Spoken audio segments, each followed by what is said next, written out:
l'humiliation que j'ai subie de Jésus-Christ. Qui me fait dire que Dominique, vous avez connu mon frère, ma soeur, n'est plus le même Dominique. Il a été transformé par la puissance du Seigneur Jésus-Christ. C'est pourquoi il est venu. Il vous dira tout à l'heure, tout au long de son témoignage, comment le Seigneur a fait des merveilles dans sa vie en le transformant et en le sauvant. Alléluia. Qui était nommé ministre de l'information dans le tout premier gouvernement, après le coup d'État de 1965, m'appellera et m'offrira un mandat au sein de ce cabinet. Je deviendrai successivement conseiller de cabinet et directeur de son cabinet. Mes frères et sœurs, en ce moment-là, je faisais la navette entre l'université et le cabinet du ministre. J'avais une maison, un appartement que j'avais reçu de l'université, j'avais une voiture, j'avais reçu de l'université. Bref, j'avais deux traitements, j'avais les moyens. Pour ma vie, j'étais célibataire. Et c'est ainsi que ma vie spirituelle sera totalement désorganisée. J'ai connu les femmes les plus diverses de ma vie, de toutes sortes. J'ai bu comme jamais peut-être certains ont bu dans leur vie. J'ai fumé comme jamais peut-être on fumerait un jour. Des cigarettes, des tabacs, des cigares, de toutes sortes. Et j'ai été dansé dans les boîtes de nuit, les dancing, les bistrots les plus multiples possibles. Bref, j'ai mené ce qu'on appelle la vie à Kinshasa. Et comme j'étais à l'information, nous dirigeons, nous avions le monopole de la radio, la télévision, la presse, le cinéma, la photo. J'étais le jeune directeur de cabinet, j'avais un jeune ministre très intelligent, très talentueux, et qui avait à ses côtés un jeune qui a pu donner le meilleur de lui-même, et j'étais connu. Parce que j'avais la radio, la télévision, la presse, etc. En plus, donc, j'ai eu cette popularité, mes frères et sœurs. Et, ce faisant, un jour, dans l'environnement que nous avions à l'époque, j'ai fait connaissance des marabouts, des féticheurs, des sorciers et des magiciens. C'est superflu que je détaille sur les rapports que j'ai eus avec les magiciens que j'ai connus, surtout de l'Asie, les magiciens indiens, pakistanais, tibétains, ça dit du mont Tibet, de l'Himalaya, d'Israël, etc. J'ai connu des marabouts pratiquement de toute l'Afrique de l'Ouest, des Sénégalais, des Colombiens, des Béninois, des Togolais, des Ivoiriens, des Maliens, des Guinéens, etc. Des Cap-Verdiens, de toutes sortes. J'ai connu des sorciers et des féticheurs, surtout zaïrois, de toutes les régions de notre pays. Voilà la vie que j'ai commencé à mener.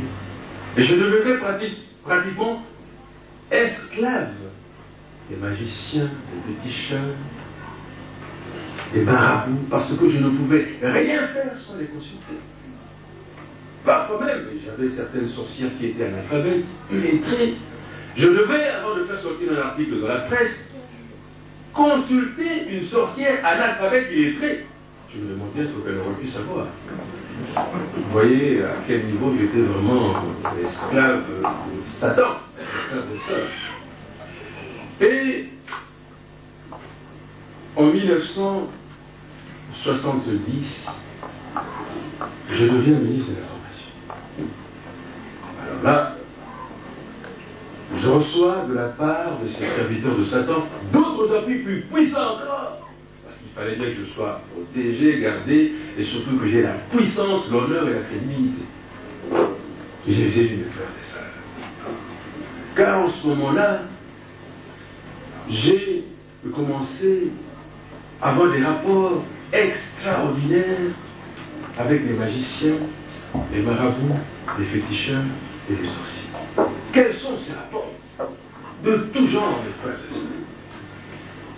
Je citerai quelques rapports pour votre édification, pour votre intervention. J'avais une maison à Kinshasa, au Joli Parc, non loin du cimetière de Kitambo, à ma campagne. Je n'y habitais pas, hein, mais j'avais dans cette villa une chambre que nous appelions la chambre noire.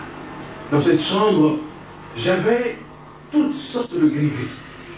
La magie, le fétichisme, la sorcellerie, etc. Fétichisme. Et chaque matin, avant d'aller travailler, je devais passer par là pour faire des incantations, des prières, etc. Dans cette maison, mes frères et sœurs, j'avais des rapports particuliers avec Satan, notamment dans le domaine de la communication. Dans cette villa, je recevais des lettres et des téléx qui venaient de Bombay, de New Delhi. Je n'avais pas de téléx chez moi, ni de station terrienne. Directement, je les recevais chez moi, soit sur le bureau, soit sur mon lit, sur le tapis, etc. Des téléx et des lettres. Dans cette villa, je recevais dans la salle de bain que j'avais, particulièrement installée, des pigeons de tout coloris. Et qui étaient des envoyés spéciaux qui, chacun avait, quand il arrivait dans la salle de bain, une lettre dans son bec. Et la lettre avait la même couleur que ses plumes. Je prenais la lettre, je l'ouvrais, je lisais ce qu'il y avait là-dedans, et je savais, je connaissais le contenu du message. Après, il fallait que je prenne l'enveloppe, je la déchire, je prenne la lettre, je la déchire, je brûle l'ensemble, que je prenne le pigeon, je sorte avec lui, que je jette la cendre ainsi que le pigeon disparaissait devant moi. Je rentrais soit au mont Tibet, soit à Bombay, soit à New Delhi, à des milliers de kilomètres, après de 10 000 kilomètres de Kinshasa. 10 000 kilomètres de Kinshasa. Voilà à titre de communication. J'avais aussi un poste de radio, un transistor, comme un transistor. Quand j'avais des messages urgents, pour appeler les grands maîtres, c'est-à-dire les grands patrons des maisons de magie avec lesquels j'avais des relations particulières, à minuit, je faisais des incantations, des prières. Je tournais le bouton, au lieu d'écouter RFI, France Inter, la voix du Zaïre, j'écoutais la voix du grand maître qui m'appelait depuis Bombay, depuis New Delhi, depuis le Pakistan. Je répondais, etc. Je lui présentais mes problèmes, etc. Ou bien encore, dans le domaine de la communication, j'allais au cimetière de Kitambo à minuit. Je choisissais, je connaissais le cimetière par cœur, je choisissais un lieu, je montais sur une tombe, je faisais des incantations, des prières, j'appelais le grand maître. Il me répondait, sa voix surgissait de la tombe. Je répondais, nous parlions. Ou bien encore, j'allais à Kisuka, sur les rochers de Kisuka, là où il y a des chutes, à minuit, seul. Je montais sur des rochers, j'appelais les grands maîtres, après les incantations, les évocations. Il me répondait du fond des eaux, turbulentes. Et quand j'avais besoin de lui, je lui parlais. Il me répondait en me disant, par exemple, voilà, regarde sur la dune, sur le sable, à 10 mètres, tu trouveras un pli, prends-le, rentre chez toi, ouvre le pli, tu trouveras une lettre. Tu liras quand tu auras lu le contenu, tu comprendras et tu feras ce que je te demande de faire. Voilà dans le domaine de la communication ce que j'avais comme rapport. Dans le domaine de la protection, vous imaginez bien, j'avais toutes sortes de protections. Notamment, j'avais une protection d'une puissance inégalée que j'avais reçue d'une maison indienne, le couteau magique. Et singulièrement, c'était pendant que je faisais la campagne de l'authenticité, il y avait des gens qui résistaient, qui ne voulaient pas entendre parler de ça. Il aurait fallu que je sois bien protégé et bien veillé avec ce couteau magique. Alors avec ce couteau magique qui était sous mon lit, de quelque puissance que vous soyez, si vous cherchez par des voies de la magie, du fétichisme, du maraboutage, etc., de me faire du tort, ce couteau sortait en dessous de mon lit et touchait votre corps, vous mouriez sur le champ. Dieu seul sait combien de gens sont morts à la suite de ça. J'avais aussi, pour mes déplacements, on m'avait fait une proposition extrêmement intéressante, j'avais un tapis magique. Je pouvais venir à Paris sans prendre l'avion. Je n'avais jamais essayé, mais j'ai assisté à l'expérience. Je n'avais jamais voulu essayer parce que une des conditions était tellement grave, on me disait, voilà, Parce que j'avais sur un papyrus la prière à faire en étant sur le tapis pour que j'aille où je voulais, à Bonn, à Paris, à Bruxelles, etc., à partir de Kinshasa. Et si cette prière était en hindou, si j'oubliais la moindre syllabe de cette prière, je montais, je demeurais au-dessus éternellement. Et il y a des gens qui se sont trompés et qui y sont encore jusqu'au jour. Alors vous imaginez bien, j'étais jeune, je me suis dit, écoutez, ça c'est vraiment prendre trop de risques, je voudrais vivre, on verra bien. Je dirais alors à l'envoyé de cette maison, écoutez, j'accepte le tapis magique, mais gardez-le encore, je paierai, quand j'aurai besoin de cela, je vous le demanderai. J'avoue que je ne l'ai jamais demandé, je ne l'ai jamais redemandé, je ne l'ai jamais utilisé. Mes frères et sœurs, en dehors de cela, je dînais une fois tous les trimestres au cimetière de Kitambo avec les démons, les diables, avec Satan, pour me fortifier, me rendre plus puissant encore. Tous les 3 mois. Je me faisais acheter par mes domestiques, toujours dans cette villa-là, toutes sortes de victuailles, pondou, ngombe, soso, pommes de terre, riz, etc. Makayabo. Et j'achetais de nouveaux couverts, des assiettes, des cuillères, des couteaux, des fourchettes, etc. Tout dépendait du nombre de mets que je voulais ce soir-là, parce que c'était un grand dîner, un festin. Quand je dînais, je m'essayais moi avec Satan, c'était un grand dîner. Alors, je remettais l'argent à mes domestiques qui achetaient, mais qui ne préparaient pas ces mets-là, qui les arrangeaient comme le font les mamans, les sœurs, et les mettaient dans les casseroles en fonction du nombre. Il y avait 5, 6, 7, 8, 10 casseroles. Ils mettaient de l'eau, de l'huile, du piment, du sel, etc. Ils pilaient les maniocs, etc. Et à minuit moins, je venais prendre toutes mes casseroles, je les mettais dans le coffre de ma voiture et je me dirigeais au cimetière de Kitambo. Là-bas, je connaissais par cœur le cimetière de Kitambo, c'était en fonction du nombre de casseroles que j'avais. Je choisissais le coin où il y avait autant de tombes. Je plaçais chaque marmite, chaque casserole sur une tombe, etc. Et les assiettes aussi de leur côté. Je me mettais au milieu, je commençais à faire des évocations, des incantations, pour que ça se prépare comme cela est prévu. Et quelques temps après, vous voyez la fumée sortir des casseroles. La fumée sortait, etc. Je revenais au milieu, je faisais encore des incantations, des évocations, ça s'arrêtait, j'enlevais les couvercles, je prenais une casserole, et comme on le fait régulièrement, je goûtais si tout était prêt. Le riz, tel poisson, les pigeons, etc., etc.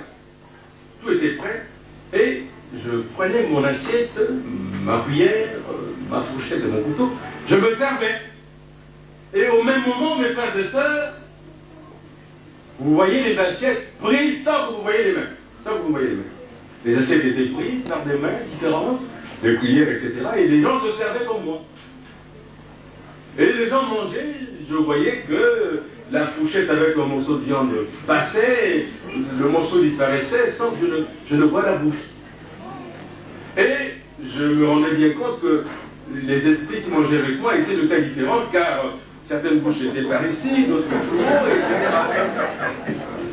Et parfois, vous voyez sur une tombe, une casserole se lever toute seule, s'incliner, dire qu'il y a un esprit qui boit la soupe. Mes frères et sœurs, à la fin, nous avions achevé, je rassemblais les assiettes, les couverts, etc. Je les mettais dans le coffre de ma voiture parce qu'il fallait les renvoyer chez le grand maître. Absolument, je ne pouvais pas les garder. Voilà, à titre d'exemple, ce que je faisais pour fortifier ma puissance. Pour votre édification, mes frères et sœurs, j'étais gouverneur de la ville de Kinshasa et le gouvernement de la République avait pris une décision grave dans le cadre de l'effort que chacun devait apporter dans le cadre du développement. Il fallait que tous les chômeurs, tous les sans-emploi qui étaient à Kinshasa soient renvoyés en région pour qu'ils fassent l'agriculture. Alors, c'était moi, le gouverneur de la ville, qui était chargé d'appliquer cette mesure, ce n'était pas du tout facile, mes frères et sœurs. Jusqu'à ce qu'un jour, les sans-emploi, les chômeurs, se sont ligués et ont dit un complot contre moi pour m'assassiner. Il fallait que ceux du Bazaï, on les rassemblait dans les camps militaires avec femmes, enfants, on les mettait dans les trains, ils allaient au Bazaï. Ceux de Bandundu, dans les camions pour le Bandundu. Ceux de Kassaï, de l'équateur du Ozaï, dans les bateaux, etc. C'était terrible. Alors, ils ont monté un complot, ils ont voulu me tuer un soir, vers 20h, j'étais à l'hôtel des Villes. J'entends un bruit terrible. La vitre de ma fenêtre qui donnait sur la rue venait d'éclater. Je me suis posé la question, j'ai éteint, je descendrai, je verrai les militaires qui veillaient sur moi. Je dis, mais enfin, qu'est-ce qui vient de se passer? Ils me diront, voilà patron, nous avons vu un véhicule passer par ici à toute allure, et une rafale de mitrailleuse s'est attirée. Je dis, tiens. Et d'ailleurs, nous étions convenus que vous étiez mort parce que la fenêtre, vous étiez juste derrière la fenêtre. Effectivement, mes frères et sœurs, j'avais tellement peur, je suis rentré chez moi. Voilà, mes frères et sœurs, c'est à la suite de cela que un des grands maîtres que j'avais me proposera, en m'envoyant son délégué, qui était à Kinshasa, pour me dire que je courais un risque grave, si je ne faisais pas attention, je serais assassiné. Et par conséquent, il fallait absolument que je sois blindé, fortifié et protégé. Mystiquement, c'est ainsi qu'il me dira, sur l'instruction de son patron, que je devais acheter une grande valise dans la journée, et que la nuit, j'allais faire un tour au cimetière de Kimaseke, seul au volant. C'est ce que je fis. Je suis allé ce soir-là avec ma valise que j'avais achetée, j'ai fermé la valise comme on me l'avait demandé, je vais jusqu'au cimetière de Kimaseke, je fais un tour à l'intérieur, je descends jusque chez moi, à ma campagne, j'entre, j'arrête la voiture, j'ouvre le coffre de la voiture, je prends la valise que j'avais mise dans le coffre.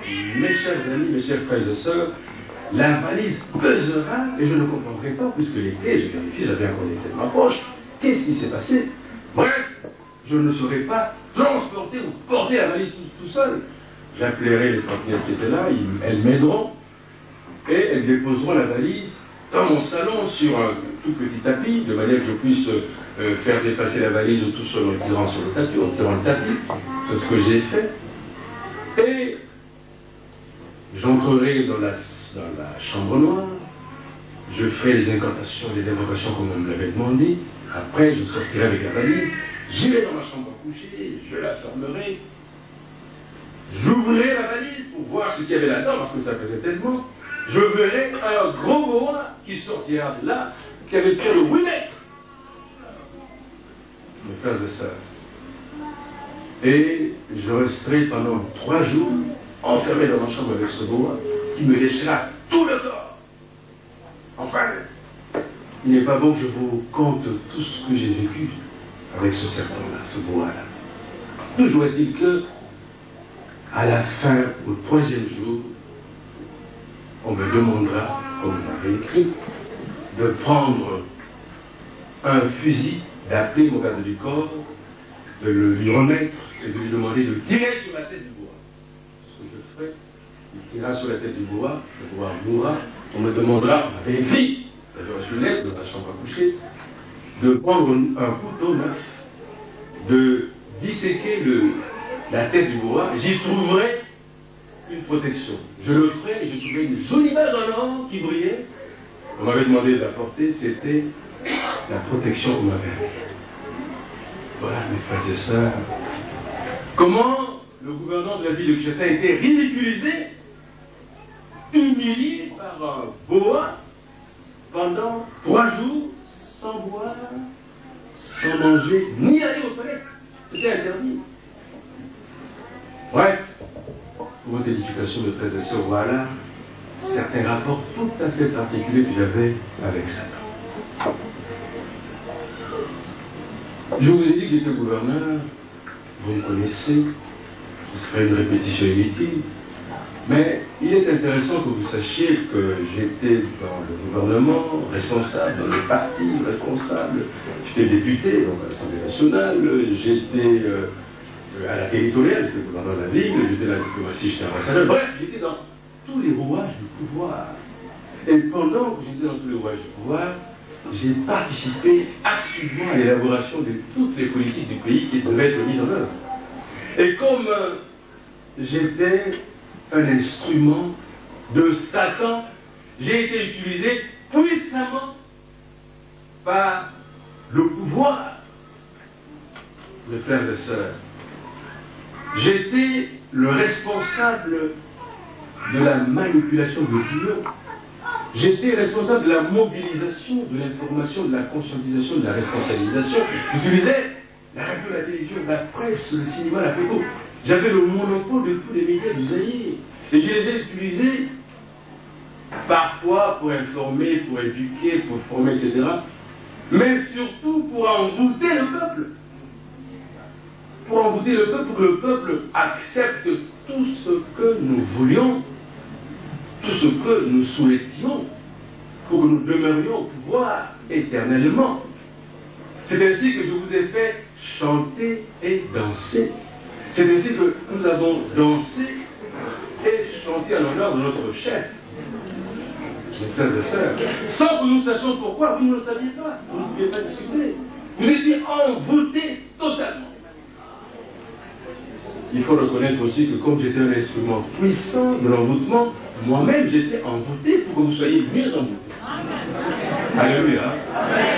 Mes frères et sœurs, c'est incroyable. Satan a utilisé les dirigeants zaïrois d'une manière incroyable.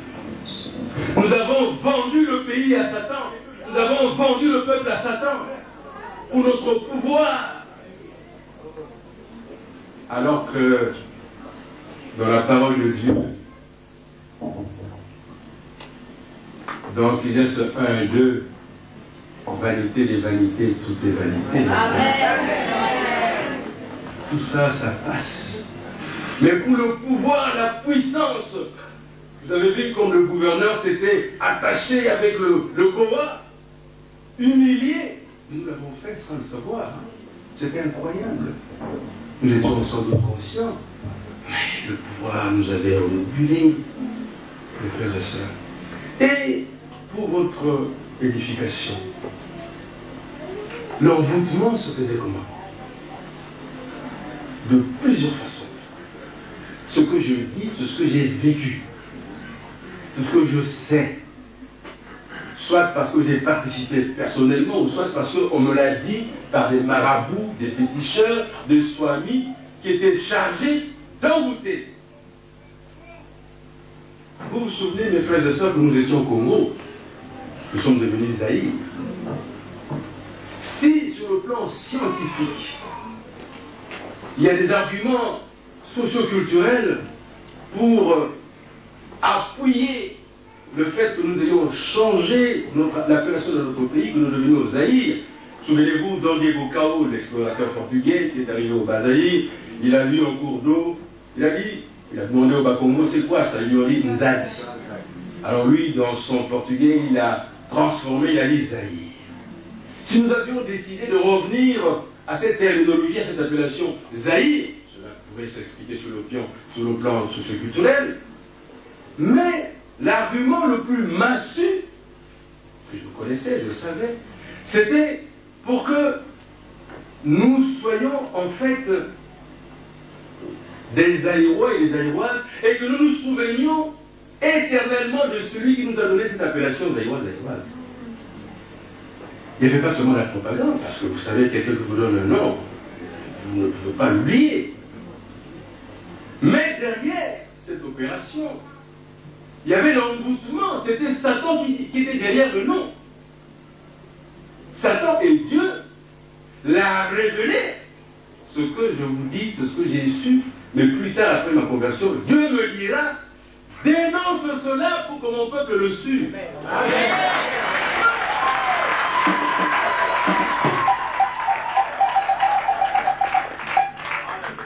Et Dieu demandera, vous reviendrez à l'appellation Congo. Alléluia. Ça, c'est sur le plan de l'appellation du pays. Le fleuve Zaïre, l'eau du fleuve Zaïre. Vous savez que le Zaïre, le fleuve, est la colonne vertébrale de notre pays. Il traverse toutes les régions. se déverse au sud dans les différentes rivières, les affluents, etc. Eh bien, il y avait des marabouts particulièrement chargés constamment d'envoûter les eaux, mais à partir de là-bas, au Katanga, à la source, on devait envoûter l'eau constamment. Et comme cette eau traverse le pays, comme tout le monde voit cette eau, d'une manière ou d'une autre, soit par la régie des eaux interposée, soit par le biais des brasseries, transformées. Nous n'étions pas empoisonnés, hein. C'était l'envoûtement spirituel, parce que vous prenez cette eau, vous la mettez dans le laboratoire, vous ne verrez rien. Parce que c'est spirituel, cet envoûtement. Mais cet envoûtement nous travaillait, nous affaiblissait, nous ne pouvions pas résister. Vous ne pouvez pas résister à l'envoûtement. Voilà pourquoi vous faisiez tout ce que nous vous demandions de faire. Voilà pourquoi, pendant des années, ça a duré pour que nous nous libérions. J'ai participé, je le dis. C'était comme ça, et Dieu m'a demandé de dénoncer ça. Mes frères et sœurs, je dois avouer que, en dehors de cela, il y avait aussi le drapeau national. J'ai été pendant longtemps le ministre de l'Information, plusieurs fois le ministre de l'Information. Ce n'est pas par hasard, c'est parce que j'étais l'instrument pour mobiliser, conscientiser, manipuler, envoûter le peuple. Soit j'étais ministre de l'Information, soit j'étais chargé de la MOPAP.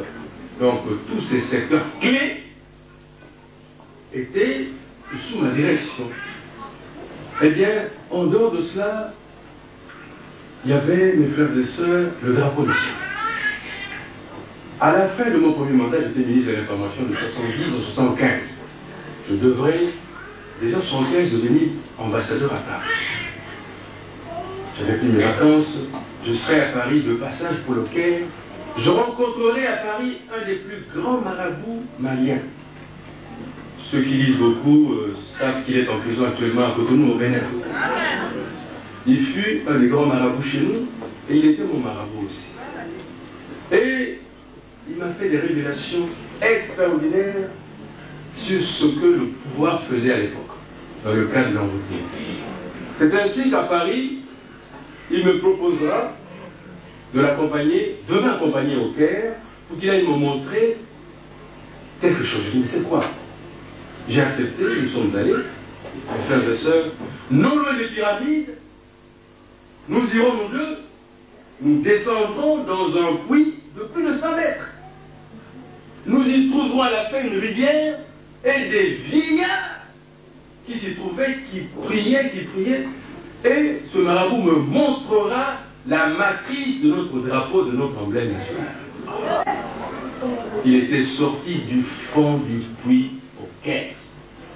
Il dira, voilà, tout est venu votre drapeau national. Et ce drapeau, qui est l'emblème national, quand on passe avec le drapeau en général, on s'arrête, on s'incline. Mais ce respect dû au drapeau n'est pas dû au drapeau, à Satan qui est derrière le drapeau. Quand nous saluons notre drapeau, nous saluons Satan. Mes frères et sœurs, Dieu m'a demandé de le dénoncer.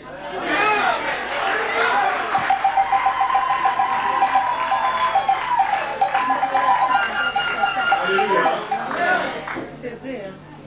Mes frères et sœurs, je suis allé en 1971, j'étais ministre de l'Information. Porte-parole du temps. Mon chef m'enverra à l'ONUA retirer les partitions de la zaïroise chez un marabout.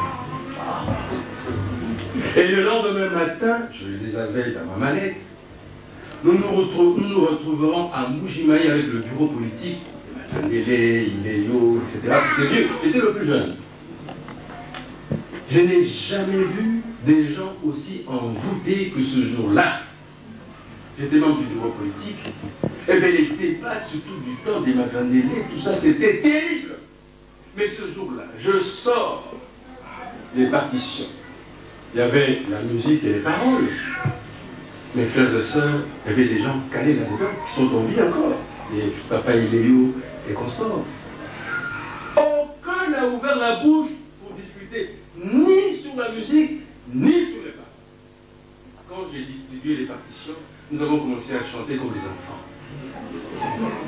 Nous apprendrons la zaïroise en Moujimaï, nous l'entournerons, et voilà, la zaïroise deviendra l'hymne national. Mais ce que je sais, c'est que ce marabout me dira au retour, parce que j'étais tellement impressionné, que personne n'ait pu discuter, ne serait-ce que sur discuter des paroles. Il me dira, mais vous étiez très génial à répéter. C'est incroyable. Par conséquent, mes frères et sœurs, quand nous chantons la délivrance, ce n'est pas pour la gloire de notre pays, mais pour la gloire de Satan. C'est pourquoi le Seigneur m'a dit, dénonce-le.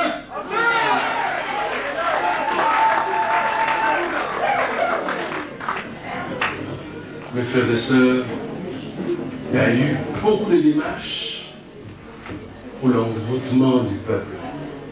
Et notamment,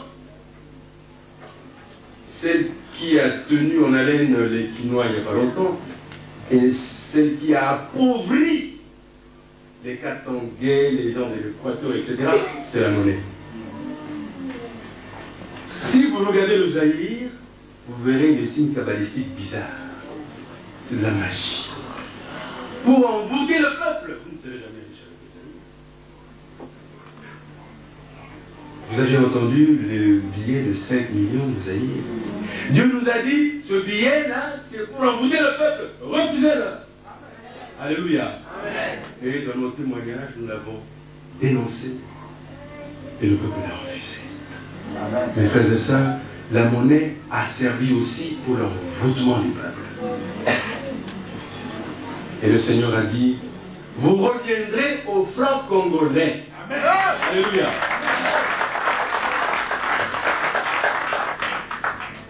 Je m'arrête là parce que c'est long. Vous savez, j'ai eu 25 ans de vie dans les ténèbres, dans les griffes de Satan. Je ne saurais pas vous compter ça. Et je suis guidé. Mes frères et sœurs, voilà donc pour l'envoûtement du peuple. Mais si je me suis converti aujourd'hui, j'ai eu des appels du Seigneur. Notamment quand j'étais à Paris. La sœur Germaine qui est là, qui priait déjà à Paris, les témoignages sont éloquents, sont ici. Je vois des sœurs ici qui priaient avec elle. J'ai failli la répudier à cause de cela. Sa femme. Amen. Alléluia. Parce que nous ne pouvions plus vivre ensemble le feu et l'eau. Moi j'étais le diable, il était la fille du Seigneur. Mais je n'ai jamais accepté les appels que j'ai reçus du Seigneur, soit aux Zaïre, soit à l'étranger, des messages que je recevais des serviteurs du Seigneur, des aïeux des étrangers, je n'ai jamais accepté. Mais il faut dire aussi que je ne savais pas, comme cela est écrit dans la parole de Dieu, dans Job 33, 14, Dieu nous parle tantôt d'une manière, tantôt d'une autre. Si on nous prend garde, si vous ne savez pas, vous ne le saurez pas. Je ne savais pas, mes frères et sœurs. J'étais aveugle, j'étais sourd.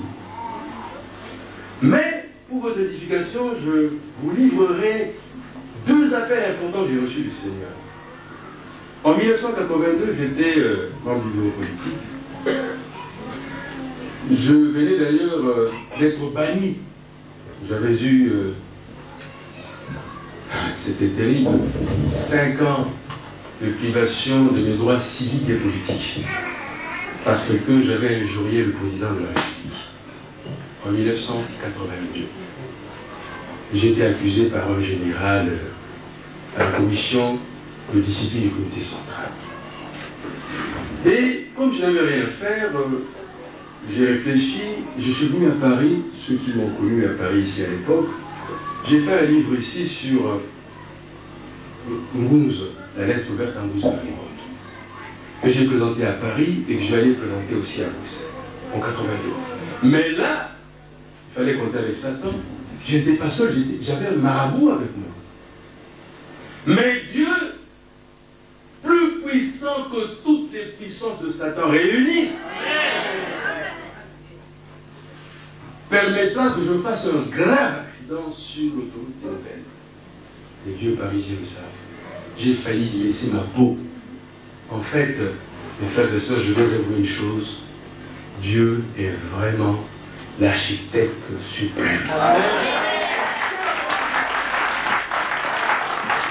Si vous me voyez en vie, marchant du vent, faisant même des enfants, à la sœur Germaine, c'était impossible.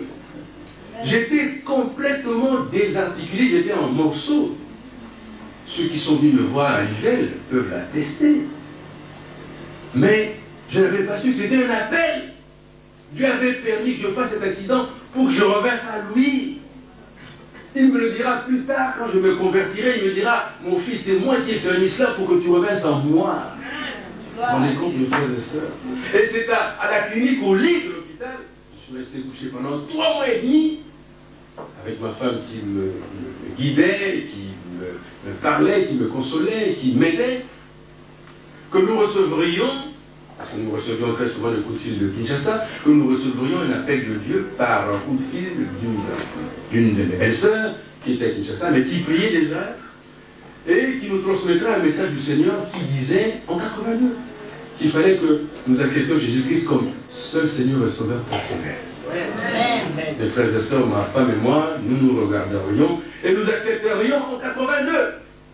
Ma femme, depuis lors, a continué à prier, mais moi, en sortant de la clinique, en rentrant à Kinshasa, en arrivant à l'aéroport, à Ndjili, j'y trouverai des marabouts, des féticheurs, chacun me dira, ah c'est moi, c'était pas moi, tu serais mort, ah c'est moi, c'était pas moi, tu serais mort, et puis si tu ne fais pas ce que je te dis, tu mourras.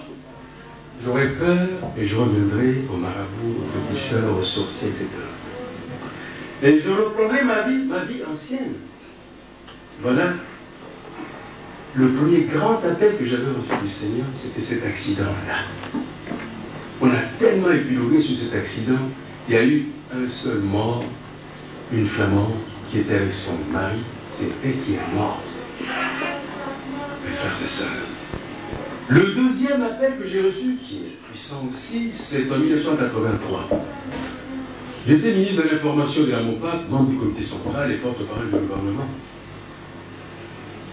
Une des maisons que j'avais, qui s'appelait, je peux livrer l'appellation de cette maison, le Cercle mondial du monde invisible.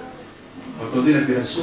Le Cercle mondial du monde invisible, c'était un cartel de tous les plus grands magiciens de ce coin-là, qui s'étaient réunis, qui avaient créé un cartel, et chaque année, ces magiciens faisaient sortir de leur laboratoire des articles formidables à donner à leurs clients. Et cette année-là, ils avaient fait sortir la mallette magique. C'était une dizaine d'exemplaires. Et j'étais parmi les 10 premiers au monde à obtenir cette mallette magique. On me proposera la mallette magique. J'accepterai. On me demandera de prendre le délégué de cette maison pour que nous allions au cimetière de Kitamo à minuit. Je le prendrai. Nous irions au cimetière de Kitamo la nuit. Pendant que nous marchions dans le cimetière, j'entends une voix. Dominique, mon fils, arrête-toi. Une voix qui surgit. Une tombe. Je m'arrête. Je demande à notre délégué de t'attendre dans la voiture. Toi, nous avons des choses à te dire. C'est secret, c'est confidentiel. Il ne faut pas qu'il entende cela. Ok. Je parlerai à leur délégué, il m'attendra dans la voiture, j'irai. Et j'aurai des entretiens formidables avec le grand maître. Je ne le voyais pas, il me parlait. Et voilà mon fils. Tu vas recevoir la mallette magique, tu seras un des hommes les plus riches sur cette terre. Tu auras tout ce que tu veux. C'est pas possible. C'est quoi? Il dit voilà, avec cette mallette, tu pourras multiplier toutes les richesses de ce monde, surtout le diamant, l'or et toutes les monnaies de ce monde.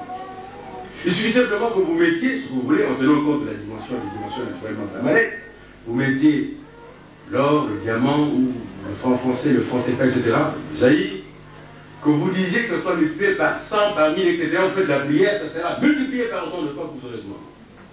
Et mon Dieu, je suis sauvé, mes amis sont sauvés, ma famille est sauvée, c'est extraordinaire. Eh bien, mes frères et sœurs, je ferai la prière qu'on me donnera, je verrai la mallette surgir fond de la tombe devant moi, j'enlèverai le papier cadeau, j'ouvrirai la mallette, je trouverai les notices, le mode d'emploi, comment utiliser la mallette magique. Et on me dira, une voix me dira, prends ce que tu veux, si tu as l'or, le diamant, l'argent, etc., mets dans la mallette et demande que ce soit multiplié autant de fois que tu voudras, et tu verras. Fais l'expérience. J'étais pressé, je regarde ma montre, j'avais une belle montre en or, je dis, oh, on ne sait jamais, il se pourrait que si je le fais, ma montre partira pour toujours, c'est on jamais. Je doutais, parce que c'était irréel, c'était incroyable. Enfin, j'avais un billet de 5000 zaïrs en 1983, c'était beaucoup d'argent. J'ai pris le billet, j'ai mis la mallette, j'ai visé haut, j'ai dit que ça soit multiplié par 100. J'ai fait la prière, j'ai ouvert ma mallette, j'ai compté dans le noir, là, le nombre des billets, c'était 101 billets, donc l'ancien et les 100 autres qui me faisaient ça. Vous imaginez ma joie, j'ai commencé à siffler, j'ai fermé la mallette, j'avais des ambitions, j'ai dit voilà, je vais créer des stades dans tous les chefs-lieux de région, je vais créer des hôpitaux. Mais c'est incroyable ce que j'avais comme idée. Alors on me dit, voilà, tu as des idées, mon fils, mais rentre chez toi au bureau, va lire le mode d'emploi et tu utiliseras la mallette autant que tu veux. Je cours vite, je prends la voiture, j'amène le délégué, je le libère, j'entre dans mon bureau, toujours dans la villa à ma campagne, de ma campagne. J'entre dans mon bureau, j'ouvre le mode d'emploi, je commence à lire. Premier article, les particuliers, deuxième article, troisième, etc. J'en arrive à l'avant-dernier. Dominique, nous te l'avons dit, tu seras désormais un des plus grands riches de ce monde.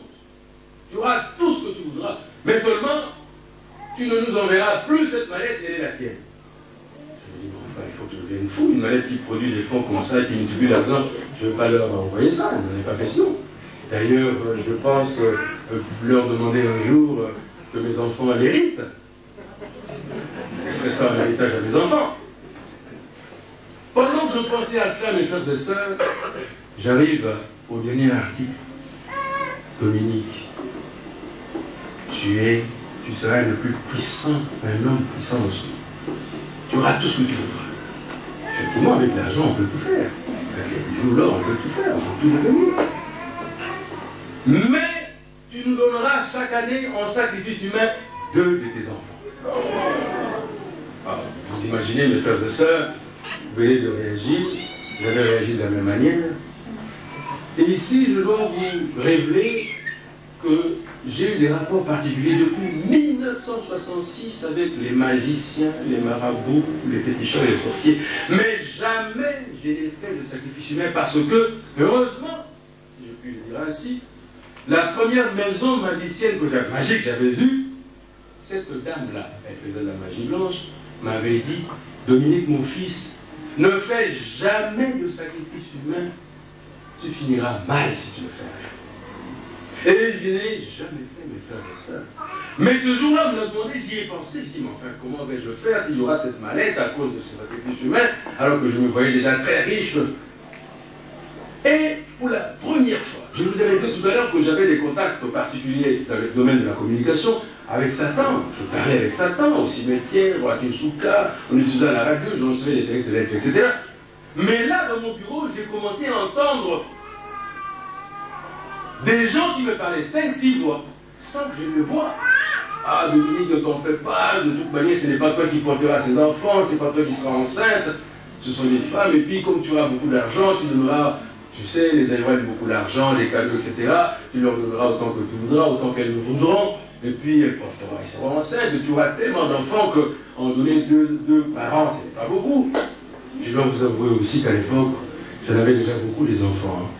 J'ai 14 enfants avec 7 femmes différentes. Donc je pouvais imaginer de pouvoir donner 2 chaque année et en faisant d'autres d'ailleurs aussi. C'était ça, je pensais à ça, je dis, enfin, effectivement, je peux le faire. Mais alors, j'ai commencé à regarder chacun de mes enfants. Enfin, celui-ci, non, celui-là, non. J'ai eu pitié de mes enfants et je n'ai pas voulu dire, non, non, je ne donne pas. J'ai refusé de donner mes enfants. Alors une voix me dira, si tu ne veux pas donner tes enfants, on te prendra, tu te donneras, toi-même tu te sacrifieras toi-même. En 83, j'avais 33 ans, j'étais très jeune. 43 ans, je suis très jeune. Je ne vais pas mourir maintenant. Il faut que je vive encore. Alors j'y réfléchissais, j'ai dit, mais enfin, que vais-je faire? Pendant près de 10 jours, j'ai perdu plus de 10 kilos, mes frères et sœurs. Je ne mangeais pas, je ne faisais que boire des whisky, des martini, etc. J'avais des angoisses parce que une voix me dira, Dominique, ce que nous nous disons entre nous, si tu oses le dire à qui que ce soit, tu mourras sur le champ. Donc je ne pouvais même pas dire à qui que ce soit ce que j'avais comme problème. Alors j'avais tellement négligé. Parfois je marchais en parlant tout seul, alors les gens me disaient, enfin, qu'est-ce qu'il est en train de faire? Les gens me prenaient pour un fou. Ou je déclamais, non. C'était parce que je parlais avec des gens qui me parlaient, mais qui étaient invisibles. Mes frères et sœurs, j'étais malheureux. C'est ainsi que j'ai pensé faire appel à la magicienne qui m'avait écrit en 1966, les lettres que je recevais dans ma villa à Vénédel, en 1966, pour lui proposer de m'aider parce que je n'en sortais plus. Je ferai appel à son délégué qui était à Kinshasa, qui me dira d'accord, je vais demander à la maman, si elle est d'accord, je vous préviendrai. Et le soir, il reviendra, le délégué, le représentant de cette maison, reviendra et me dira, voilà, madame demande que vous veniez le lendemain chez moi avec votre poste de radio, vous parlerez avec elle. J'irai là-bas, naturellement, mes frères et sœurs, toujours avec cette mallette magique-là. En arrivant là-bas, j'ai voulu, après les incantations, les évocations, vers minuit, tourner le poste de radio pour lui parler, lui dire pourquoi j'avais demandé ce rendez-vous. Elle me dira, Dominique, ne parle pas, si tu parles, tu mourras sur le champ. Que vais-je faire alors? Si je ne peux pas lui parler, moi qui lui ai demandé rendez-vous, comment allons-nous nous entretenir? Alors cette dame utilisa la radiodiffusion, le poste de radio, et me dira, Dominique, mon fils, je connais ton problème. J'ai été en contact avec les représentants du Cercle mondial du monde invisible à ce sujet. J'ai essayé de défendre ta cause, mais je n'ai pas pu. Tu dois absolument faire un sacrifice, ne serait-ce que de 2 enfants, sinon tu mourras toi-même après les entretiens que nous avons actuellement. Mais comme je ne pouvais pas répondre à cette dame, sinon je mourrais, comme elle m'avait dit il y avait quelques instants, eh bien, elle me dira ceci par le biais de la radio, mon fils Dominique, toi, tu penseras à tout ce que tu voudras me poser comme question, ou tout ce que tu voudras me donner comme réponse. Et moi, je ferai ce que tu voudras, et je te répondrai par le biais de la radio. C'est ainsi que nous nous sommes entretenus.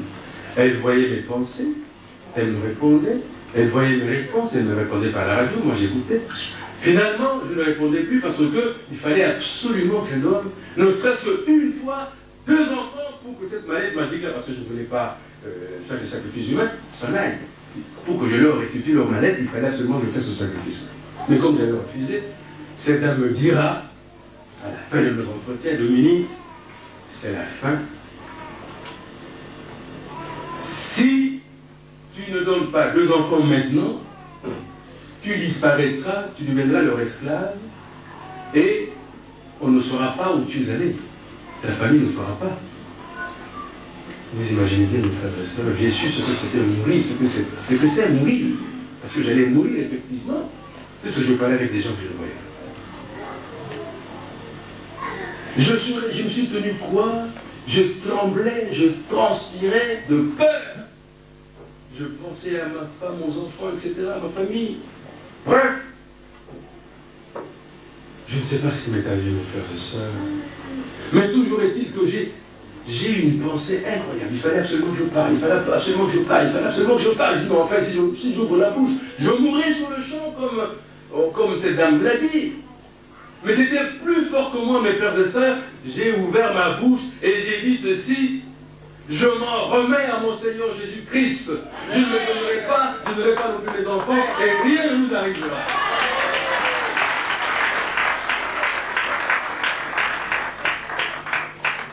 Mes frères et sœurs, moi qui étais un pécheur, je vous ai livré tout à l'heure un peu de mes péchés, j'ai eu une vie spirituelle désorganisée. Je ne pouvais pas m'imaginer que Dieu puisse penser à moi et mettre dans ma bouche une telle parole, parce que je n'y pensais même pas.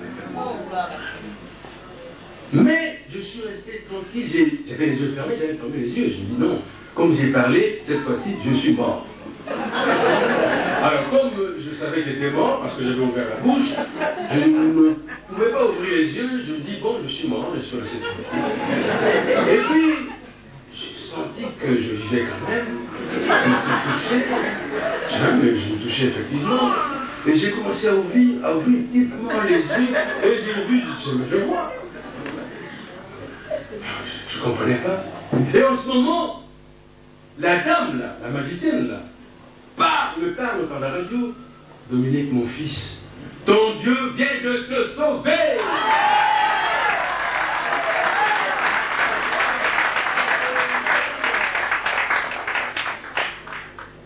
Mes frères et sœurs, le Dieu miséricordieux venait de me sauver, effectivement.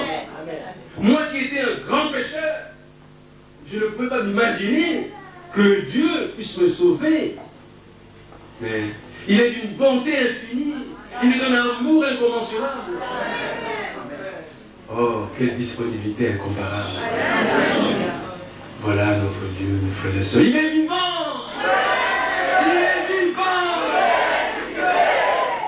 Mes frères et sœurs, si j'avais su, mais je ne savais pas. Si vous voyez dans Ésaïe 1,18, Dieu l'a dit dans sa parole, même si vos péchés sont rouges comme le cramoisi, je le rendrai blanc.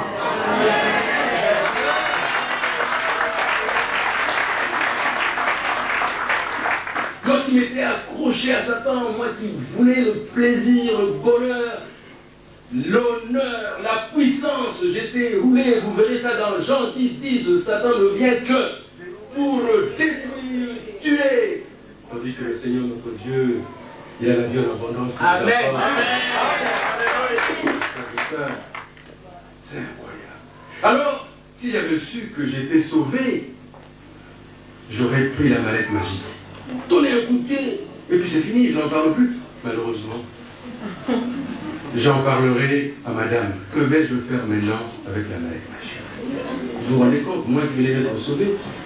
Si j'avais su, comme cela est écrit dans Jean 8, 36, si donc le Fils vous a franchi, vous deviendrez réellement libre. Et j'étais libéré, mes frères et sœurs, j'étais libéré.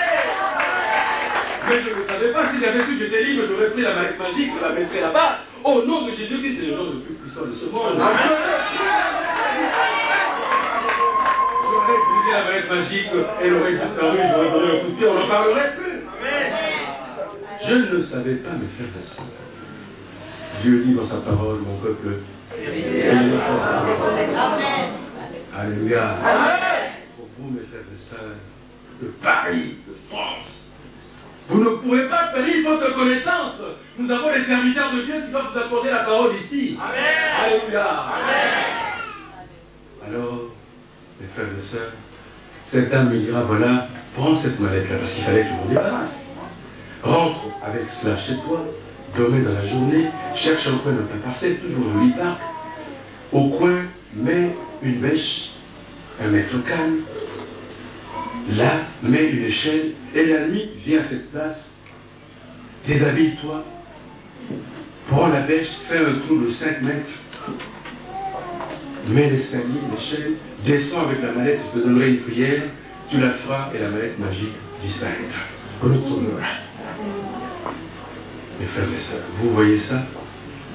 Dans la journée, j'ai fait naturellement ce qu'on m'a demandé de faire. Et vous voyez quand même, membre du comité central de l'époque, ministre de l'Information, évidemment pas, porte-parole du gouvernement, à minuit, nu, avec ma bêche, en train de creuser un trou de 5 mètres. Je creusais pendant des heures. Vers 3 heures, parce que j'y étais à minuit, au-delà de 3 heures du matin, je n'ai jamais travaillé seul de cette manière. Jamais c'était la première. Je n'ai jamais autant souffert. J'étais plein d'ampoules ici. Parce que moi, je suis en fait un intellectuel, je ne suis pas... Vous comprenez? J'ai tellement souffert que ce soir-là, cette nuit-là, j'ai commencé à respecter les creuseurs. Je me dis, il n'y a pas de saut métier, il n'y a pas de... Alléluia. J'avais tellement souffert. Bref, j'atteins les 5 mètres, je descends, je fais descendre l'échelle, je descends avec ma mallette magique, nulle toujours. Je commence à faire la prière, mes frères et sœurs, oh là là, quel tonnerre! Une foudre me poursuit dans le puits. J'ai vu des, comme on appelle communément à Lingala, 1000 étoiles. Mais j'ai paniqué, le tout était plein de fumée. Je me suis dit, mon frère, c'est très grave, qu'est-ce qui m'arrive? Et du coup, une pluie est tombée, mais alors des gouttes, hein, comme ce micro-là. Il est tombé sur la tête comme des cailloux, mais incroyable. En moins d'une minute, mais l'eau était arrivée déjà ici jusqu'à la ceinture. Je me dis, si j'aurais été ici, je mourrais. Je suis monté tout de suite, avec ma mallette magique. Je regarde tout autour de moi, il ne pleuvait pas. Il ne pleuvait que dans ce... Enfin, c'est pas possible. C'était incroyable. Mes frères et sœurs, vous voyez la puissance du malin, la puissance de Satan, elle est terrible. Mais la puissance de Dieu est plus terrible. Amen. Pourquoi? Parce qu'il m'avait sauvé en me donnant la phrase extraordinaire que j'avais prononcée tout à l'heure, mais que cette grâce me poursuivait jusque dans ce puits-là. C'est ainsi que je sortirai, je me déciderai de ne plus descendre, mais que ferais-je avec cette mallette si je ne descendais pas? Je descendrai quand même, en me disant, mon Dieu, à supposer que cette foudre s'était abattue sur moi. Et si j'étais mort, j'étais quand même responsable. Ma femme serait venue avec les autorités, me trouver nu dans cette trou. Je m'aurais pris pour un sorcier. Mes frères et sœurs, je descendrai dans le trou. Je referai la prière, et cette fois-là, la mallette disparaîtra. Je remonterai, me voici vivant, mes frères et sœurs. Alléluia. Voilà le deuxième grand appel que j'avais reçu de Dieu, après celui de nouvelle, que je voulais vous livrer pour votre édification. Après ces deux appels, mes frères et sœurs, c'est ma conversion, naturellement. Mais comment vous parler de ma conversion, mes frères et sœurs, sans vous parler d'un être cher que Dieu a mis à mes côtés pour me sauver? Je ne le dis pas parce que c'est mon épouse et qu'elle est là, mais Dieu m'a dit de le dire. Pour que les sœurs qui sont ici le sachent, et que peut-être aussi elles auront les mêmes combats et qu'elles se battent pour sauver leur mari. Alléluia. Cette femme que vous voyez, cette sœur, la sœur Jamel, pendant 8 ans, elle a prié, elle a veillé, elle a jeûné, elle a souffert. Je vous ai dit que je voulais la répudier parce que quand nous étions, j'étais comme ambassadeur à Dakar, les marabouts me diront, il faut la renvoyer parce que sinon, tu perdras ton mandat. Car l'heure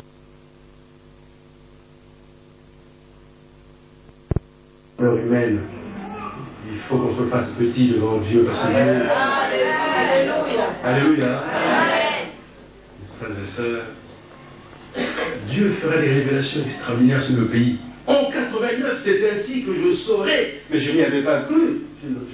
Je ne mens pas, je n'y avais pas cru. Dieu me dira que j'ai entendu le cri de mes enfants qui ont tellement souffert, parce que tout le peuple est égaré, parce que vous avez vendu le pays à Satan.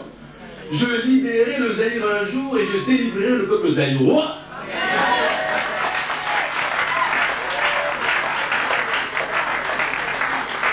Alléluia. Mes frères et sœurs, c'était terrible. Vous voyez le parti État. Le Seigneur me dit, le parti État sera dissous. Sans le lui dire, hein, mais c'est dans le cœur. Je dis, c'est pas possible. C'est 89. Dieu me dira, mon fils, tu as fait danser et chanter mon peuple à l'honneur d'un homme. Tu ne le feras plus jamais. Désormais, tu feras chanter et danser mon peuple pour moi, le Seigneur.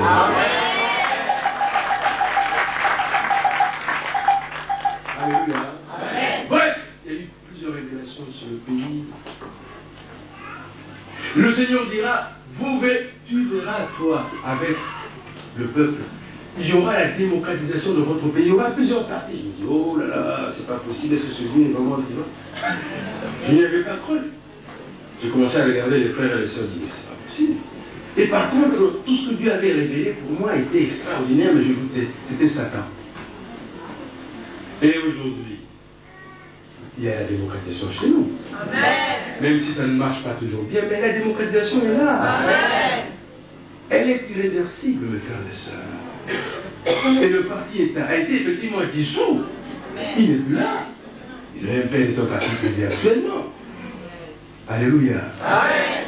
Et la libération d'Usaïe, la délivrance d'Usaïe, je vous révèle ici, mes frères et sœurs, que l'année dernière, le 19 avril 1992, les pasteurs qui sont ici, Dieu nous a donné des instructions précises pour que nous organisions une journée de repentance nationale. Nous l'avons organisée sur toute l'étendue du pays, dans toutes les assemblées, les églises, le groupe de prières, etc. Et ceux qui s'étaient assemblés avec nous à l'assemblée Amen, ex-1-2-3, chez le frère pasteur Mutomo, nous étions plus de 10 000 pasteurs, serviteurs, évangélistes, prophètes, etc. Ben, nous avons prié de 6 à jeun, depuis minuit, de 6 h du matin jusqu'à 18 h, en chantant, en dansant. Et à la fin, il y a eu des paroles qui ont été dites sur le Seigneur. À la fin, mes frères et sœurs, Dieu nous révélera qu'il venait de libérer le Zaïre et de délivrer le peuple zaïrois.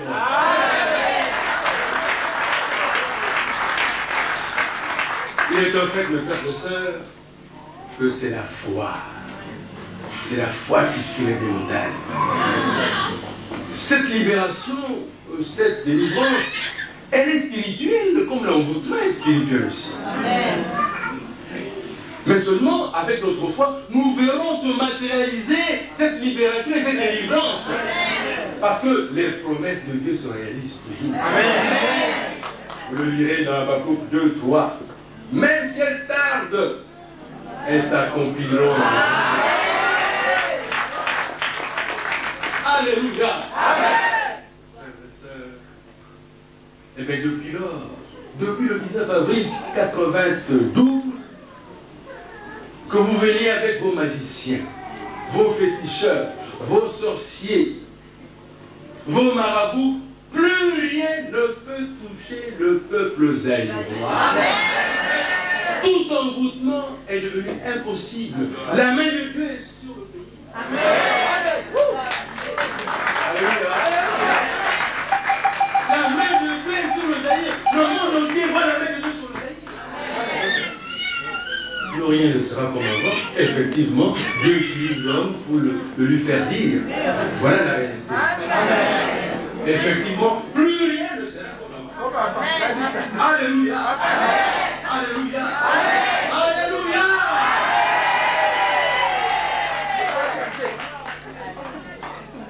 Mes frères et sœurs, quand je me suis converti, comme cela est écrit dans 2 Corinthiens 5:17, toutes les choses passées sont effectivement passées, toute chose est devenue nouvelle. Je suis effectivement un nouvel homme. Et Dieu m'utilisera en me donnant des instructions précises. La première, Dieu me demandera de mettre sur pied une équipe d'intercession de 15 personnes.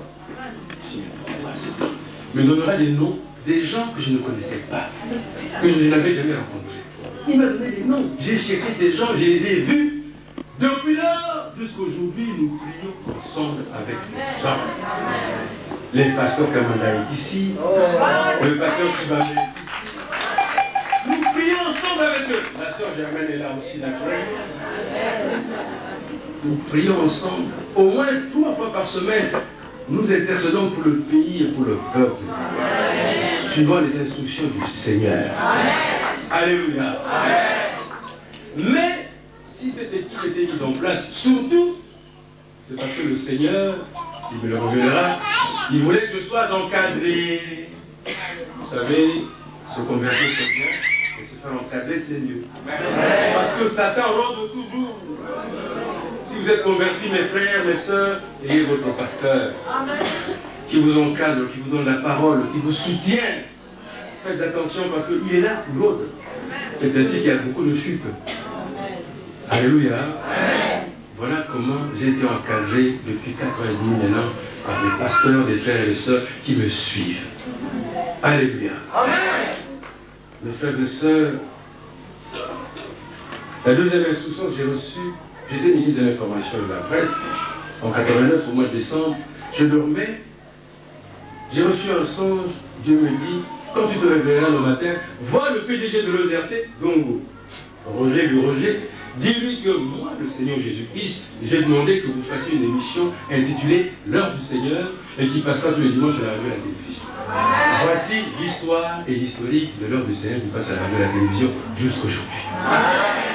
C'est une émission qui n'a pas été inventée par l'homme, mais par le Seigneur Jésus-Christ. Alléluia. Et puis un jour, toujours dans le cadre des instructions que j'avais reçues du Seigneur, le Seigneur nous instruira, ma femme et moi, que nous fassions des prières pendant 3 jours à jeun. Comme on est obéissant, nous nous sommes enfermés dans notre chambre à coucher. Nous avons prié le premier jour. Le deuxième jour de l'après-midi, pendant la méditation, je vois dans une vision, mes frères et sœurs, vous qui me voyez ici, quand je vous ai dit tout à l'heure que ce n'est plus moi qui l'ancien ministre, c'est un nouveau. Comme cela peut être dit dans 2 Galates 2:20, ce n'est plus moi, c'est le Christ qui vit en moi. Mes frères et sœurs, je suis effectivement un autre homme. Une vision, j'ai vu la voix de Dieu. Et Dieu me dira, fais-moi ce journal. J'en suis le créateur, tu es le gestionnaire. Alléluia. Comment vais-je faire? Je suis journaliste, comment vais-je faire cela? Je ne m'y connais pas. Fais-le. Je dis, mais j'ai pas d'argent. Dieu m'instruira, je vendrai la parcelle. Vous connaissez la fameuse villa là où j'allais faire des déclarations. Dieu me dit, vends cela. Avec les recettes, avec le fruit, tu me créeras ce journal. Voilà comment j'ai créé le journal de Dieu, la voix de Dieu qui est le journal qui n'annonce que la parole de Dieu parce qu'elle se réfère, il se réfère à la Bible, aux Saintes Écritures. Alléluia. Mes frères et sœurs, voilà les instructions que j'ai reçues du Seigneur. Après cela, ma vie a changé totalement. Si je dis que ce n'est plus moi qui vis, c'est le Christ qui vit en moi, effectivement, c'est vrai. Parce que je suis devant vous ici. Si là devenait que je meurs devant vous, je mets le doigt aussi. Amen. J'ai une paix extraordinaire. Ceux qui m'ont connu à Kinshasa et ici m'ont vu dans la gloire factice, la fausse gloire, la puissance, la fausse puissance, les plaisirs, les faux plaisirs, la joie, la fausse joie. Parce qu'il n'y a pas de paix. S'il n'y a pas de paix, mais vous nous voyez, nous faisions le dur. Vous n'avez pas la paix. La paix, je l'ai maintenant, la paix. Je suis un autre homme, je n'ai peur de rien. Je dis ce que le Seigneur me dit de dire. Je n'ai pas peur de l'homme, j'ai peur de mon Dieu. Alléluia. Mes frères et sœurs, j'ai changé totalement. Je suis devenu un homme de prière, un homme de jeûne, un homme de méditation. J'ai une vie de privation, une vie de contrainte. Vous ne pouvez pas vous imaginer. Vous ne pouvez pas vous imaginer, c'est dur. Si je n'avais pas cette maman à côté de moi, je ne sais pas si je n'aurais pas franchi, parce que c'est dur. Parce que j'ai un ministère extrêmement dur. Dieu est excessivement exigeant. Parce que vous vous imaginez bien dénoncer tel que je le fais là. La monnaie, le drapeau, le fleuve, l'appellation du pays, etc. Ils ont essayé, ceux qui ont voulu me tuer à Kinshasa. Rafale de mitrailleuses, empoisonnement, enlèvement de mes enfants, pillage chez moi, pillage au bureau du journal. Avec mort d'homme, mon concierge a été tué. Tout ça pour me faire peur, pour me paniquer. Mais j'ai Dieu avec moi. Rien ne peut m'arriver aussi longtemps que j'ai Dieu avec moi. Car Dieu m'a fait cette promesse, mes frères et sœurs. Il m'a dit, mon fils, aussi longtemps que tu demeureras fidèle, tu demeureras obéissant, tu seras en communion avec moi, tu seras en état de sanctification, rien ne t'arrivera. Alors, je sais ce que je dois faire et rien ne m'arrive, mes frères. Ils ont tout fait je suis ici le témoin, je suis libre. C'est Dieu qui m'a libéré dans Jean 8:36. Je fais ce qu'il me demande de faire et non ce qu'un homme me demande de faire. Voilà, mes frères et sœurs, j'arrive ici à la fin. Je voudrais vous dire que mon ministère est un ministère de témoignage, c'est-à-dire je mets ma vie à la disposition du Seigneur, il l'utilise pour que tous mes anciens collègues, les dirigeants, les chefs, reçoivent la parole par mon témoignage et vincent à Dieu. Amen. Mon témoignage est un message d'amour et d'espérance. Comme cela est écrit dans « Je suis témoin de Dieu », j'ai été établi par le Seigneur comme témoin. Vous savez, tout le monde peut témoigner. Mais avoir un ministère de témoignage, c'est tout à fait différent. Amen. Moi, j'ai été établi comme témoin, comme cela est écrit dans Acte 1, verset 8. Je reçois donc du Saint-Esprit sa puissance. Et je vais témoigner partout jusqu'aux extrémités de la terre. Amen. Pour les grands, les chefs, pour qu'ils reviennent à Dieu. Pour qu'ils quittent les ténèbres. Pour qu'ils quittent les griffes de Satan. Voilà mon travail de frères et sœurs. C'est donc un travail dur parce que c'est un combat spirituel terrible parce que tous les amis, les frères, les collègues sont dans les ténèbres pratiquement. Beaucoup quittent, hein? Beaucoup sont encore là-dedans. Et c'est un combat terrible. Ils ne comprennent pas parce que c'est difficile. Et ils craignent parce qu'ils disent, mais si j'abandonne, est-ce que je ne mourrai pas? Et c'est vrai, moi-même j'ai eu peur aussi, mais j'ai eu la grâce de Dieu. Vous savez, Dieu m'aime spécialement. Amen. Ne soyez pas jaloux parce que chacun de nous a son relation personnelle avec Dieu. Hein? Moi, je l'ai bien avec mon Dieu. Et j'affirme que ces relations sont tout à fait particulières. Ne soyez pas jaloux, mon frère. Ne soyez pas jaloux, mon frère. Alors, je vous demanderai de prier beaucoup pour moi. Et je continue cette mission auprès des responsables. Zaïwa et étrangers nous rapporté la parole par mon témoignage et que Dieu, l'Esprit Saint, touche leur cœur pour qu'ils changent et qu'ils se convertissent, qu'ils deviennent les enfants du Seigneur. Amen. C'est cela le message d'amour et d'espérance. Amen. Je ne suis pas venu ici à Paris, quand vous m'avez invité, pour injurier qui que ce soit, ni me moquer de qui que ce soit, ni un chef, ni un sous-fifre. Je ne peux pas me moquer de qui que ce soit. J'ai plutôt de la compassion, j'ai la pitié. Je prie pour mon chef. Je prie pour le chef de l'État, pour les ministres, pour les dirigeants, les PDG, les militaires, les officiers supérieurs, tous ceux qui ne sont pas reconvertis, pour que Dieu les touche. Pour qu'ils soient sauvés. Je ne peux pas, moi seul, bénéficier de cette grâce exceptionnelle que j'ai eue. Non. Dieu m'a dit, fais-le aussi pour les autres. Pour qu'ils soient aussi sauvés comme toi tu es sauvé. Voilà ma mission. J'apporte cette parole pour que les autres soient sauvés aussi. Je ne me moque pas d'eux. Donc il ne faut pas considérer que... Il ne faut pas les injurier. Non. Il ne faut pas marcher. Il faut se mettre à genoux. Amen. Et prier, demander pardon à Dieu.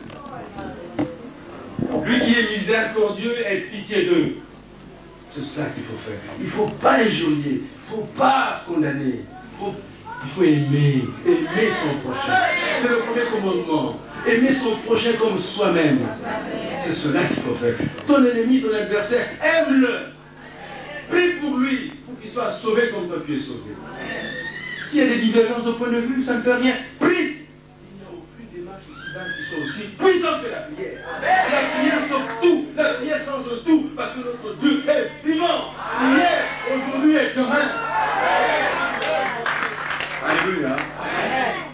Au ministère, celui-là, celui du témoignage et celui de la communication, j'ai un journal que Dieu a créé pour publier la parole de Dieu, les Écritures saintes, pour que vous lisiez, que vous soyez transformés par l'Esprit Saint.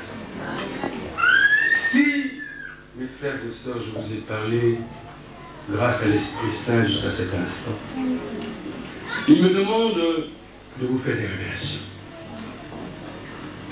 Je vais chez les chefs, chez les grands, pour leur apporter la parole.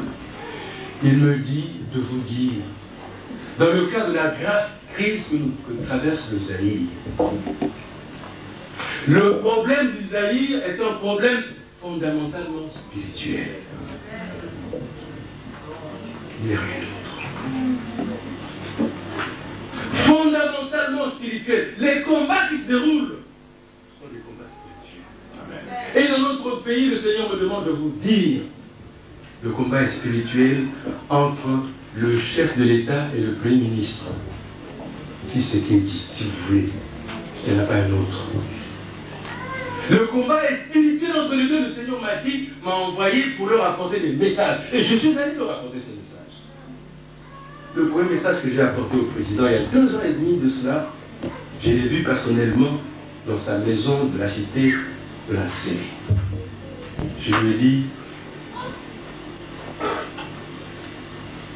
Président, le Seigneur me demande de vous dire ceci. 1. C'est lui qui vous avez mis à la tête de ce pays. Amen. 2.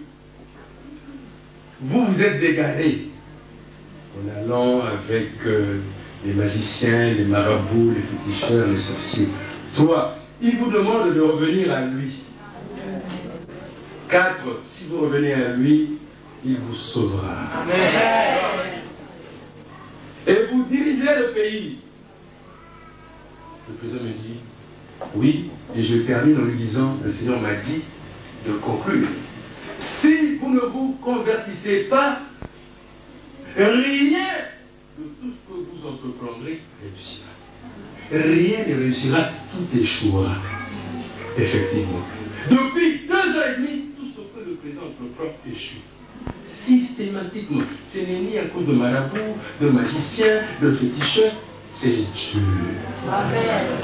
C'est Dieu qui a décidé ainsi, mes frères et sœurs.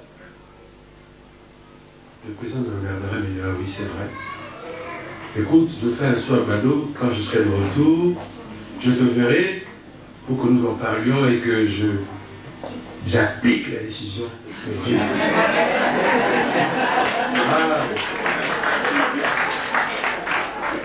Alléluia.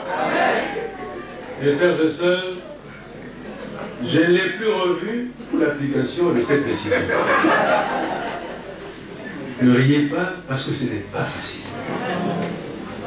Lui qui était si loin, qui est si loin, et moi j'étais très loin. Ma femme a prié pendant 8 ans. Je me convertisse, attention. Et lui, ce n'était pas du jour au lendemain. C'est un processus. Que vous soyez converti quand vous êtes si loin, il faut que vous ayez une grâce exceptionnelle. Et nous prions toujours pour que Dieu lui donne cette grâce exceptionnelle, pour qu'il se libère un jour, pour qu'il se convertisse, ne serait-ce que pour sauver son âme. Je le dis bien. Parce que rien ne vaut la vie éternelle. Alléluia.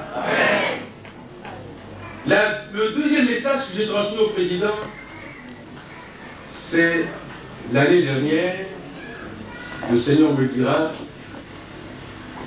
tu mettras dans ton journal une lettre ouverte, la lettre ouverte au président. Beaucoup l'ont lu ici à Paris, pareil. Et dans cette lettre ouverte, Dieu est revenu sur ce qu'il lui avait dit, ce que je lui avais apporté comme message. Mais cette fois-ci, pour votre édification, mes frères et sœurs, ce n'est pas moi qui ai reçu cette lettre. J'étais au journal en train de... J'étais à l'imprimerie, pendant la saisie, la composition pour l'impression du journal. Tout était bouclé en langage journalistique. Il fallait qu'on dise. Mais j'avais le cœur, me disait, il faut téléphoner à la maison, il faut téléphoner à la maison. Je dis, enfin, pourquoi je vais téléphoner à la maison? Je dis, ah, il faut être à l'écoute, hein. Je téléphone à la maison, j'ai ma femme, elle dit, ah, où es-tu? J'ai dit au journal, arrête le journal. Pourquoi arrêter? N'implique pas, viens vite ici, j'ai un message du Seigneur pour toi. Je l'avais laissé à la maison, en pleine intercession. Je rentre chez moi, vous voyez, c'est extraordinaire d'avoir une femme comme ça. Hein. Ah oui, vous êtes jaloux, hein, mes chers. Mais vous avez votre sœur, elle passe la même chose. Elle est ouverte, elle aura avec bénédiction. Alors, j'arrive à la maison, il me dit, ah, Dieu vient de me parler. Je dis, ah oui, et puis, à cause du journal. Et puis, ça dit, il faut que tu fasses une lettre ouverte aujourd'hui, que tu l'écrives et que ça sorte dans le journal. Oh! Mais le journal est déjà bouclé ou pas bouclé, instruction de Dieu. Bon, comment est cette lettre? Oh, mais je l'ai encore en tête. Mais enfin, il est écrit là. J'ai pas le temps, tu me dis, il y a une lettre, au lieu d'écrire ça. Elle se met à écrire. Mais je ne l'ai jamais vu écrire sans arrêt comme ce jour. Jusqu'à la fin. Oh, la lettre ouverte que j'ai signée, le Seigneur me dit, signe-la. C'est ta lettre, mais je l'ai donnée par le biais de ta femme. Je l'ai prise, je suis allé à l'imprimerie, j'ai déclassé 2 articles, j'ai pris toute une page, j'ai changé la une, lettre ouverte, le président Mobutu, etc., signé sa conduite. Voilà comment j'ai reçu cette lettre par le biais de ma femme. Et dans cette lettre, Dieu a attiré l'attention du président Mobutu en prenant un exemple, ma vie, pour tout ce que nous avions fait ensemble dans le domaine des ténèbres. Alléluia. Amen.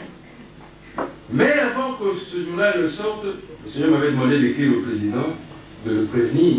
Je lui ai écrit, en annexant la copie de la lettre, pour qu'il soit informé, pour des raisons de délicatesse.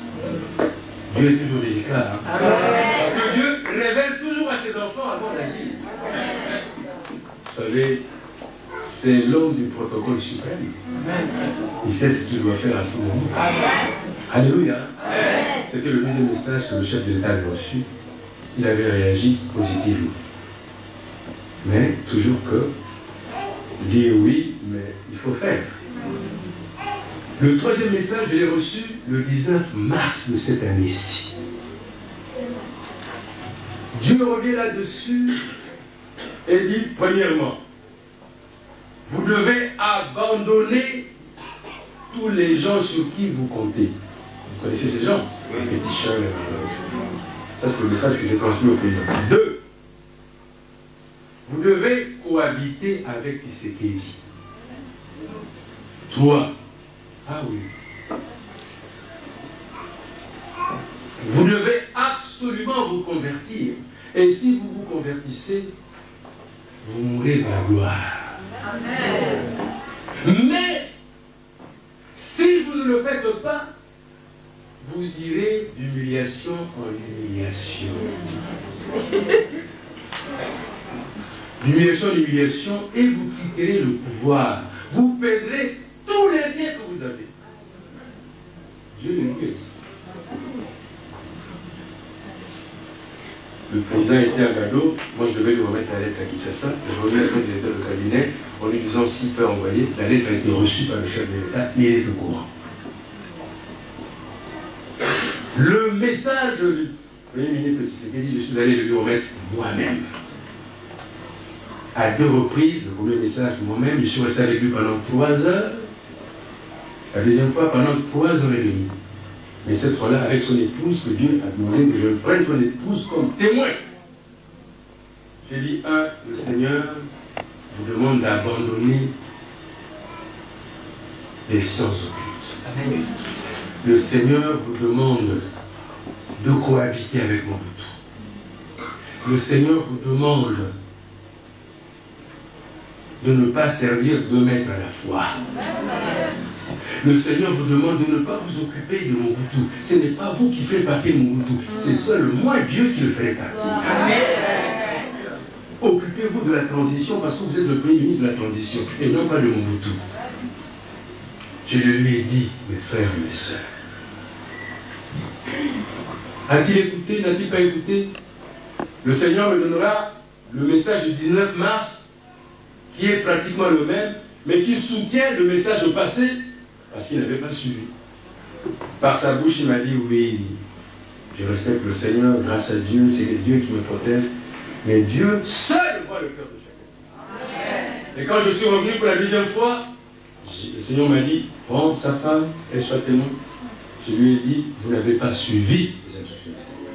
Vous avez demandé de vous convertir, d'abandonner cette voie de Satan, de ne pas servir 2 maîtres à la fois. Il affermira votre puissance, il vous guidera, vous serez le premier ministre de la transition. Il m'a écouté, il n'a rien dit. Et j'ai lui transmis le second message en lui disant il doit cohabiter avec nous. Il ne doit pas s'occuper de lui, il doit s'occuper du peuple. Et je lui ai dit, comme je l'avais dit aux deux, le message commun, Dieu vous donne le temps de grâce. Maintenant, c'est leur temps de grâce. Pour que vous agissiez selon sa volonté parfaite. Parce qu'il y a deux volontés de Dieu. Il y a la volonté permissive, c'est-à-dire Dieu permet tout ce que vous voulez avoir. Parce qu'il vous a fait à son image. Vous êtes libre. Un seul cheveu de la sœur ici ne peut pas quitter sans que Dieu l'ait permis. Elle ne peut ignorer que ce cheveu l'a quitté, a quitté sa tête. Mais Dieu le sait, le permet. Ça, c'est la volonté permissive de Dieu. Mais Dieu n'est pas nécessairement d'accord. Mais il respecte la liberté de l'homme. Mais la seconde liberté, la liberté parfaite de Dieu, c'est une exigence radicale. Ce qu'il veut, c'est cela qui se fera. Et par conséquent, j'ai dit aux uns aux autres, à l'un à l'autre, vous êtes pendant le temps de grâce. Mais ce temps de grâce de Dieu n'est pas éternel. Et Dieu a dit que je leur dise, s'ils ne respectent pas ces instructions, il agira souverainement. Amen. Ça ne sera ni l'un ni l'autre, ni à la tête de l'État, ni à la tête du gouvernement de transition. Ça, dixit Dieu. Je le leur ai dit. Troisième message, je suis allé voir mon Seigneur Mousseau. Dieu lui a dit, je lui ai dit, il doit être à l'écoute de Dieu. Et pourtant, il est serviteur de Dieu. Il doit être au milieu du village, ni à gauche, ni à droite. Il doit faire la volonté parfaite de Dieu. Et il ne peut pas compter sur ceux qui lui promettent l'aide. Ils ne feront rien. La seule aide de Jésus. Voilà ce que le Seigneur m'a demandé de vous dire maintenant, mes frères et sœurs.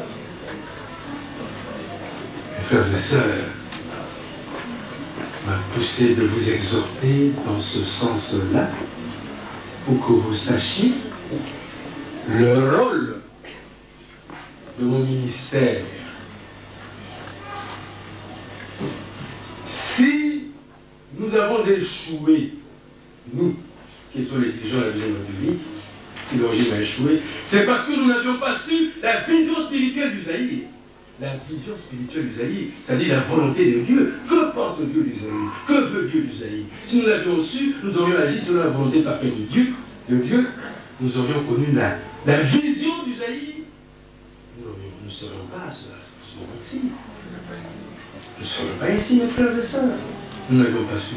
Mais rien n'est trop tard, parce que maintenant nous savons, nous devons agir en conséquence. Amen. Alléluia. Amen. Mes frères et sœurs, nous allons prier pour que Dieu donne la paix à notre pays, Dieu donne la justice à notre pays, Dieu donne la liberté et la prospérité à notre pays, afin que chacun de nous apporte sa contribution pour le développement de notre pays, mes frères et sœurs.